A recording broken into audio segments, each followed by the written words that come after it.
चलिए वो शुरू करते हैं अपना वीडियो। आज का टॉपिक है रोजनामा अर्थात जनरल। जनरल कैसे निकालते हैं या हम जनरल में लेन देन कैसे करते हैं या जनरल बनाते कैसे, तो बिल्कुल आप ध्यान से अगर हमारे 5 मिनट वीडियो देखेंगे तो हम गारंटी देते हैं आपको जनरल में कभी भी कोई दिक्कत नहीं होगी। जनरल कैसे कैलकुलेट किया जाता है, जनरल बनाया कैसे जाता है, इसका प्रोफार्मा क्या है, हम किस बिजनेस ट्रांजैक्शन को किस नेचर में रखते हैं, ये सारी बातें हम आपको बताते हैं सिर्फ 5 मिनट में। हमें चाहिए ओनली 5 मिनट्स और आपको हम बताते हैं जनरल। तो बारी है जनरल की। जनरल ये एक फ्रांसीसी लैंग्वेज है। कैसा लैंग्वेज है? फ्रांसीसी। यानी जनरल शब्द की उत्पत्ति फ्रांसीसी भाषा के जोड़ से हुई है। किससे हुई है?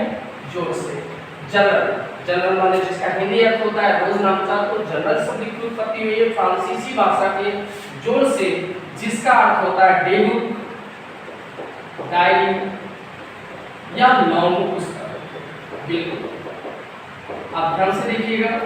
जनरल, जनरल माने रोजनामचा, हिंदी में भी हम कह सकते हैं रोज माने प्रतिदिन, नामचा माने पुस्तक। यानी प्रतिदिन जिस पुस्तक में हम लेन देन करते हैं उसे क्या कहते हैं?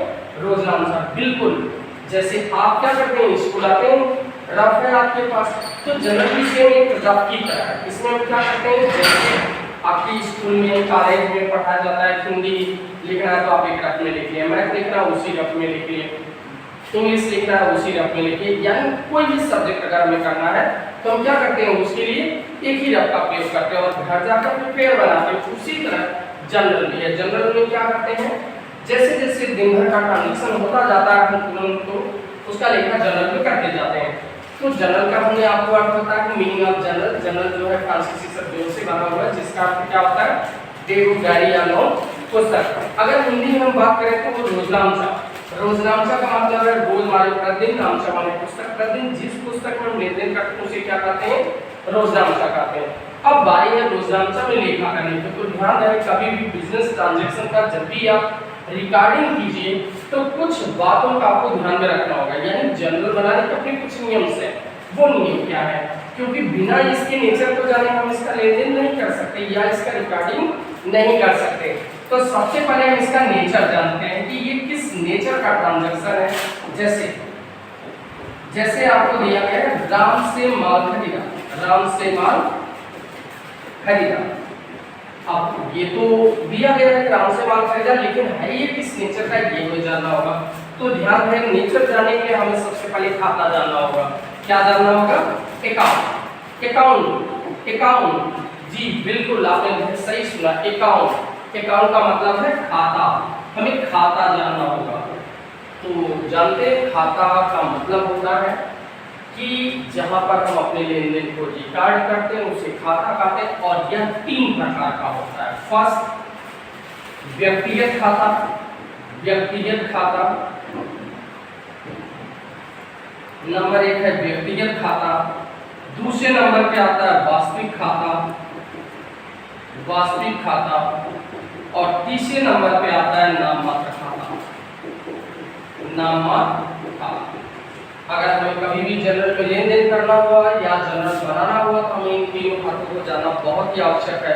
और इन तीनों खाते के रूल को गोल्डन रूल के नाम से जाना जाता है। बिल्कुल करेक्ट, जी बिल्कुल आपने सही सुना, गोल्डन रूल। बहुत लोगों ने कहा कि गोल्डन रूल, गोल्डन रूल। अरे भाई ये गोल्डन रूल है क्या? देखता हूँ मैं भी कि गोल्डन रूल क्या है। तो व्यक्तिगत खाते का रूल है, ध्यान से देखिएगा, व्यक्तिगत खाता, व्यक्तिगत खाता। इसका रूल क्या है? सबसे पहले ये देखना है कि व्यक्तिगत रूल क्या है, व्यक्तिगत खाते का रूल क्या है, कैसे हम व्यक्तिगत खाते में ट्रांजैक्शन करते हैं। तो व्यक्तिगत खाता का पहले हम मतलब समझते हैं। इसमें मानव से संबंधित यानी ह्यूमन से रिलेटेड ट्रांजैक्शन का प्रयोग करते हैं। यानी ये व्यक्ति विशेष से संबंधित होता है, जैसे राम, मोहन, सोहन, बैंक, कोई भी कंपनी, ये सब क्या है? एक प्रकार के व्यक्ति है। मान लेते हैं राम मोहन नेचुरल है तो बैंक और कंपनी क्या है? आर्टिफिशियल व्यक्ति है। तो ध्यान रहे व्यक्तिगत खाते में हम व्यक्ति विशेष से संबंधित या किसी कंपनी से संबंधित या बैंक से संबंधित संस्थाओं का ही लेखा जोखा करते हैं। इसका रूल है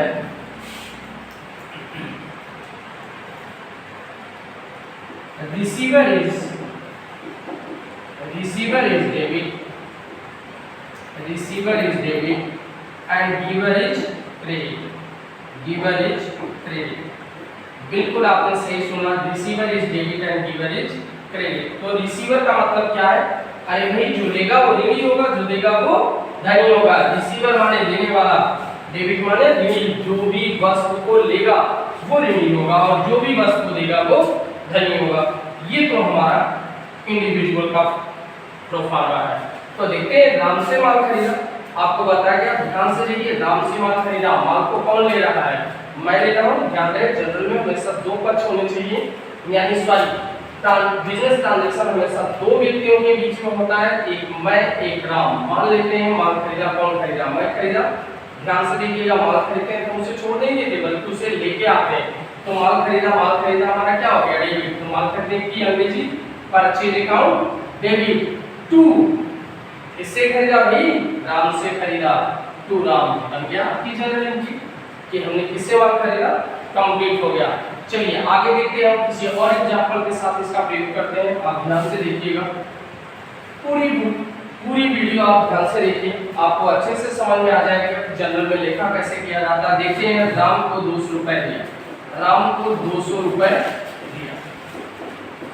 अभी हमने आपको बताया कि receiver is debit and giver is credit. तो राम को, तो पैसा लेने वाला यहाँ पे कौन है? राम है। तो राम डेबिट होगी, राम डेबिट। मैंने क्या किया? पैसा दिया, मैं पैसा दिया, पैसा देने से मैं क्या हो गया? धनी हो गया। पैसे का ध्यान रहे, कभी भी नाम के सामने आप अकाउंट का प्रयोग मत कीजिएगा। अगर आपको अकाउंट लिखना है तो आप इसे रामाज अकाउंट करके भी लिख सकते हैं।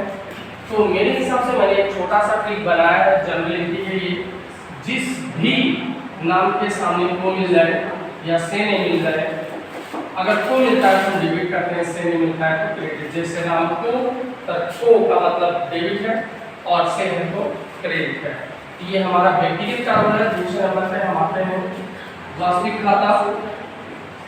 वास्तविक खाता यानी रियल अकाउंट। रियल अकाउंट का रूल हम देखते हैं, क्या है हमारा रियल अकाउंट का रूल? तो रियल अकाउंट का रूल है, वास्तविक खाते में हम सभी संपत्तियों का लेखा करते हैं। किसका लेखा करते हैं? सभी संपत्तियों का लेखा करते हैं। तो वास्तविक खाते में सभी संपत्तियों का लेखा किया जाएगा। तो इसके लिए रूल बनाया गया है, count in debit, go out credit, go out credit. Come in का मतलब जो भी संपत्तियां व्यवसाय में आती हैं वो डेबिट होंगी और जो व्यवसाय से बाहर जाती है वो क्रेडिट होंगी। जैसे फर्नीचर खरीदा, फर्नीचर खरीदा तो फर्नीचर व्यवसाय में क्या किया गया? आया। अगर फर्नीचर व्यवसाय में आया तो डेबिट हो गया। हम तुरंत एंट्री करेंगे फर्नीचर अकाउंट डेबिट टू।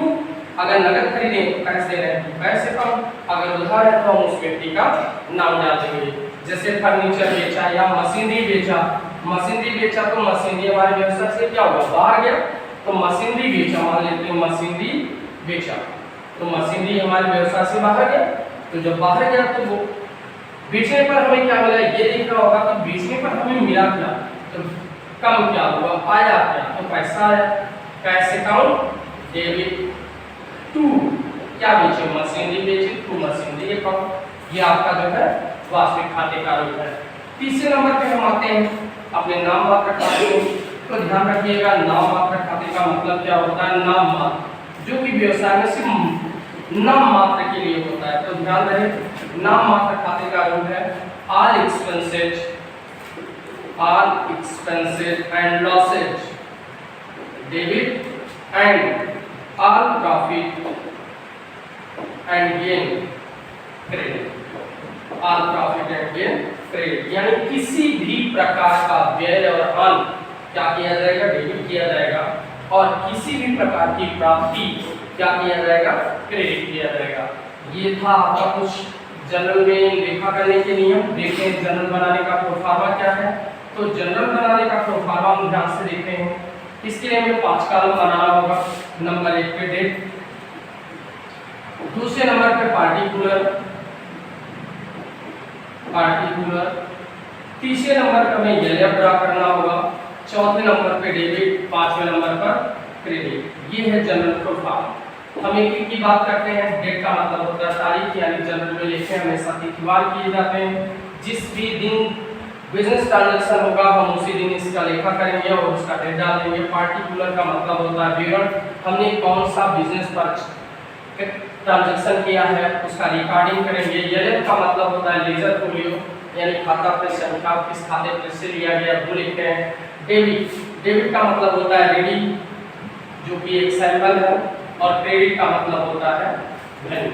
अब इसमें हम जनरल के लेखे करते हैं। जनरल बनाने का प्रोफार्मा यही है। जनरल बनाने के बाद हमें क्या करना होता है, इसका फेयर तैयार करना होता है, और जनरल का फेयर होता है लेजर।